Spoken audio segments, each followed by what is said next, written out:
For individuals living with hidradenitis suppurativa, a chronic systemic inflammatory skin condition, an acute flare is vastly different from a standard cutaneous abscess. When a painful, deep-seated nodule transitions into an acute fluctuant abscess, the immediate instinct for many is to seek immediate incision and drainage. However, within modern dermatology, emergency incision and drainage is widely considered a measure of last resort. Why? Because traditional draining of a hidradenitis suppurativa abscess carries an exceptionally high recurrence rate, often nearly 100% in the exact same localized area, and it frequently contributes to the formation of complex epithelialized sinus tracts beneath the skin. Today we are looking at the clinical realities of managing an acute hidradenitis suppurativa abscess, analyzing the precise techniques medical professionals use to provide immediate ischemic relief, and examining the long-term systemic therapies altering the course of this disease. When a patient presents with an exquisitely painful acute nodule, dermatologists evaluate the lesion based on the Hurley staging system to determine the safest course of action. If the nodule is acute but non-fluctuant, meaning it hasn't formed a soft, fluid-filled center, the preferred intervention is an intralesional corticosteroid injection, typically using triamcinolone acetonide at a concentration of 5 to 10 mg per milliliter. This rapidly arrests the inflammatory cascade, reducing pain and swelling within 24 to 48 hours without breaking the skin barrier. However, if the lesion is fully fluctuant and requiring physical intervention to relieve severe ischemic pain, clinicians utilize specialized surgical techniques rather than a traditional wide linear incision. Mini-incision or needle aspiration.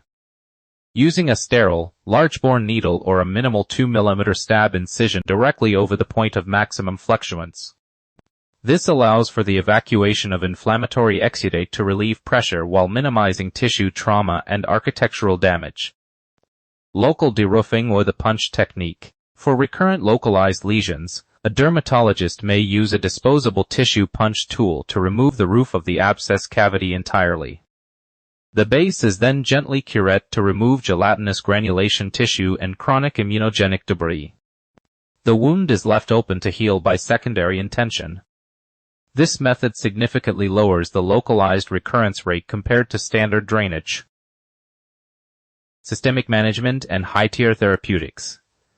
While localized procedures provide essential acute symptom relief, they do not address the systemic immune dysregulation driving hidradenitis suppurativa. Because hidradenitis suppurativa is mediated by an overproduction of pro-inflammatory cytokines, specifically tumor factor alpha, interleukin-1, and the interleukin-17 pathway. Long-term management relies heavily on advanced systemic therapeutics. For patients progressing from Hurley stage 2 to stage 3, clinical guidelines recommend the initiation of biologic therapies.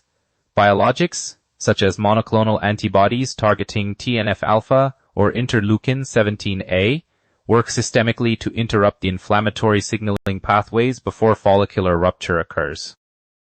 Additionally, long-term maintenance may involve oral medications, including tetracycline-class antibiotics, for their secondary anti-inflammatory properties, hormonal therapies like spironolactone for female patients, or comprehensive immunomodulatory regimens. The goal of modern dermatology is clear: transition from reactive, painful surgical drainages to proactive, molecular-level systemic control. In summary, the management of a hidradenitis suppurativa abscess requires a strict departure from standard general surgical drainage. Prioritizing conservative pressure relief, localized deroofing, and early escalation to systemic immunomodulatory therapies is vital to preventing irreversible tissue scarring and maintaining patient quality of life. If you are a healthcare provider seeking deeper insight into advanced surgical margins for hidradenitis suppurativa management, or a patient looking to understand the latest clinical trials for next-generation biologics, ensure you consult peer-reviewed dermatological guidelines.